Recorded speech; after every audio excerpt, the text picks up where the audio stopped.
Et bonsoir, j'espère que vous allez très bien. Et voilà, c'est avec plaisir que je nous retrouve encore une fois ce soir pour essayer de parler sur la tension macroéconomique qui entre l'Ukraine et la Russie crée pour nous, crée de shit dans le marché. Si vous êtes trader qui régulièrement passe des ordres sur le marché, vous allez comprendre de quoi il s'agit. Vous avez observé toute cette semaine comment nous étions des fois dans le rouge, dans le vert. C'est parce que personne ne pouvait supporter de gauche, de droite. Celui-ci parle, celui-ci intervient. Dans les États-Unis, Biden parle, la Poutine parle, et de l'Ukraine, le chancelier allemand qui était donc. Tout ça, ça a vraiment bouleversé le marché. Mais aujourd'hui, nous allons essayer un peu de comprendre pourquoi cet aspect macroéconomique va vraiment affecter la bourse presque dans le monde entier. D'abord, je nous prie de passer par mes liens que je mettrai à la description de cette chaîne pour ceux qui souhaitent trader, pour ceux qui souhaitent apprendre à acheter du crypto-monnaie sur Bybit, sur Keycoin et autres plateformes. Et voilà, j'en passe d'autres. La tension macroéconomique a fait de ravages sur le marché au cours de ces derniers jours. Le Bitcoin est tombé en dessous de 40, tandis que l'or a atteint un sommet de 8 mois. Ce que vous pouvez observer avec moi, c'est ça en fait, l'or que vous pouvez observer en vie 4 heures. Vous voyez, nous sommes toujours à la hausse. Mais pour ceux qui étaient quand même dans ceux qui font de l'intraday, avaient de superbes signaux donc au niveau ici. En ajoutant Ishimoku, vous pouvez voir que le prix est revenu pile poil. Il a cassé la Tenkan et il est venu chercher la Shikuspan. Et la Shikuspan directement a fait force avec ce bas ici qui a fait résistance pour repousser le prix vers le haut. Donc voilà, c'est en fait l'aspect de l'or que vous voyez. Il vient d'atteindre l'ATH. L'ATH c'est le plus haut niveau, le plus haut sommet. Voilà, jamais atteint.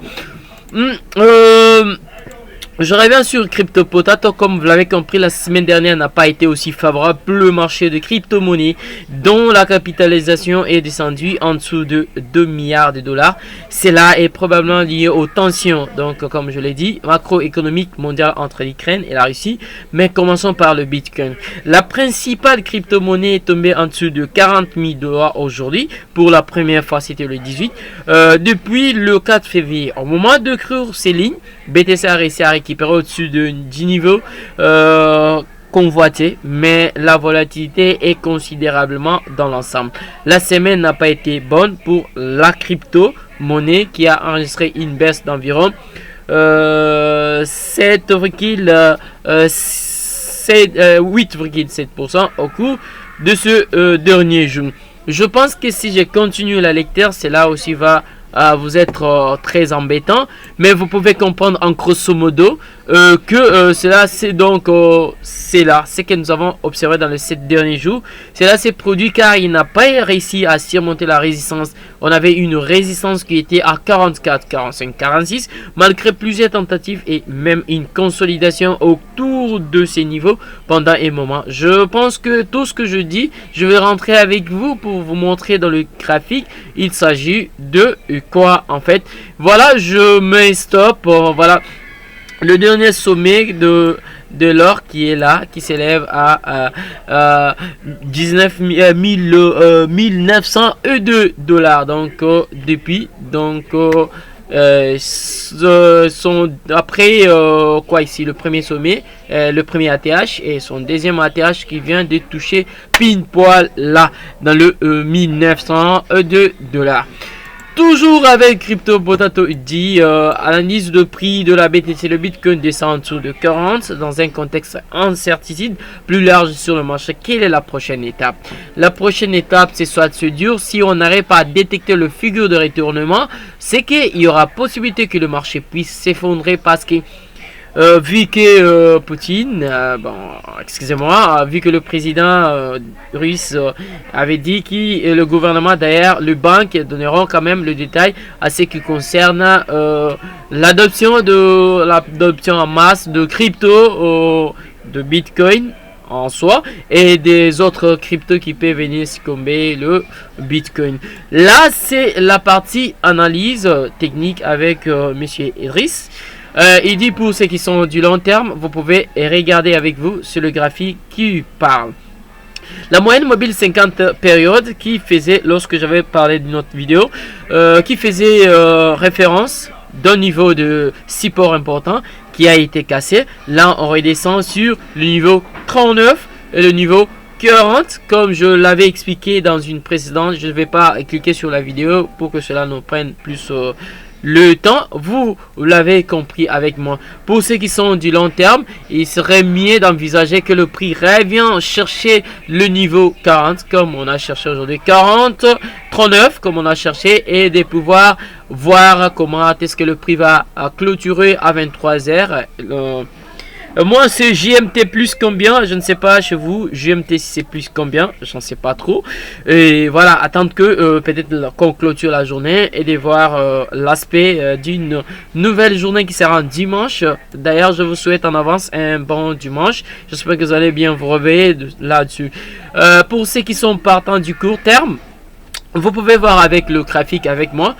Moi, si je sais un peu de dur, vous pouvez voir que nous avons deux symboles un peu là-bas qui manifestent que voilà, à ce niveau, vous pouvez acheter. Mais il y a toujours de l'incertitude parce que pour certains, on souhaite que soit le prix vienne pile poil mécher sur la zone, soit le niveau, comme le prix est en train de venir avec de petites consolidations. Souvent quand il y a des consolidations après une forte baisse, il y a une consolidation et on ne sait pas si le prix va remonter ou va redescendre. Donc il faut être toujours vigilant de voir de pouvoir observer d'abord cette zone, voir comment le prix va réagir. Ça c'est, vous pouvez voir qu'avec le RSI qui dépasse déjà les niveaux, qui est maintenant à 25, zone d'incertitude, donc tout le monde en a peur, bien que nous n'avons pas vérifié Scalpex Index pour voir le sentiment. Scalpex Index, permettez-moi, Scalpex Index, le temps pour moi de vérifier la paire de la liquidité pour savoir quels sont les sentiments qui sont plus général à ce qui concerne non seulement l'aspect macroéconomique qui se bat entre la Russie et l'Ukraine, mais nous devons quand même en savoir plus. En tout cas, c'est pratiquement dingue, comme vous l'avez constaté avec moi. Avec l'indice de la paire d'équipabilité, la pinpoint, je venais de voir qu'on était plutôt seul. Quand on est à jaune, donc c'est l'incertitude totale. Si c'était net, on allait comprendre quand même. Là, vous pouvez voir que sur le marché, ce n'est que des consolidations en vue 1 heure pour ceux qui font de l'intraday. On est plutôt en train de consolider, comme vous l'observez bien. Avec l'indice social, là, on est à peu près à l'achat. Et les ordres du marché, on vient de quitter cette neutralité. On s'en va vers Strong Buy. Là, vous pouvez voir en temps réel avec moi que les exchanges comme Bybit, Binance, Coinbase sont en train de passer momentanément les ordres d'achat. Ce n'est pas seulement de grandes structures, mais il y a aussi de particuliers en l'intérieur. Si je reviens sur cette figure que je viens moi-même de constater sur le Bitcoin, je me dis voilà, ça sera une sorte de drapeau que vous pouvez constater sur le Bitcoin. Mais je rentre avec vous pour voir est-ce que c'est réellement cela. Je vais pouvoir passer au même moment sur TradingViewer pour essayer un peu de voir quels sont les sentiments. Je vais pinpoint désactiver tout. D'ailleurs, là, avant cette vidéo, il y avait une vidéo présentée où j'avais parlé de tête épaule qui était inversée, mais cela aussi a été invalidé. Pourquoi? C'est parce que lorsqu'on n'arrive pas à respecter la configuration d'une figure, ce que cela signifie que non, voilà, on n'a pas réussi. Mais ce qui pourra être très intéressant, c'est lorsque ce soir, cette nuit, à 23h, que le prix ait l'accès de rebondir sur notre Kijun qui est encore à plat. Parce que si le prix rebondit là-dessus, on pourra avoir la chance de continuer et de pouvoir en vidéo casser le nuage d'Ishimoku que vous pouvez voir Pinpop, bon, pour l'instant, on est toujours dans cette tendance, un pullback qui semble durer plus longtemps et qui fait perdre. Les investisseurs se dégoûtent. Il y a même deux investisseurs qui, des fois, ils faisaient des vidéos. Vous ne les voyez plus faire des vidéos parce que tout ne va pas bien dans le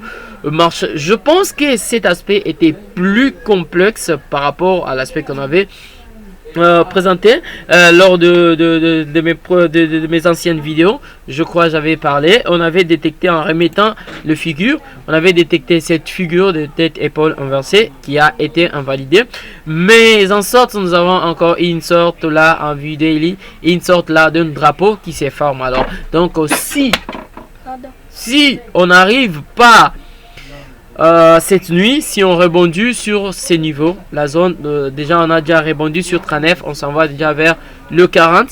Et si on arrive à clôturer au-dessus, et si c'est au-dessus encore de notre Kijun, en tout cas ça sera un très bon signal de reprendre encore la hausse. Voilà, c'est tout pour cette vidéo. Je vous prie de rester toujours accroché à nos vidéos et de toujours chercher à comprendre pourquoi nous donnons ce genre de commentaires. Est-ce que pouvons-nous jeter un coup d'œil avec Ekinashi pour essayer un peu de dire un peu plus clair sur le Bitcoin avec le chandelier Ekinashi? Là, vous pouvez voir que c'est le rouge qui s'est bas. Mais si on avait constaté quand même une sorte de toupie, une succession de toupies, là, vous voyez qu'on a une forte baisse qui se manifeste par de gros chandeliers que vous voyez là. Voilà, c'est tout. C'est ici que je mets un point final pour cette revue consacrée au Bitcoin. À la prochaine vidéo.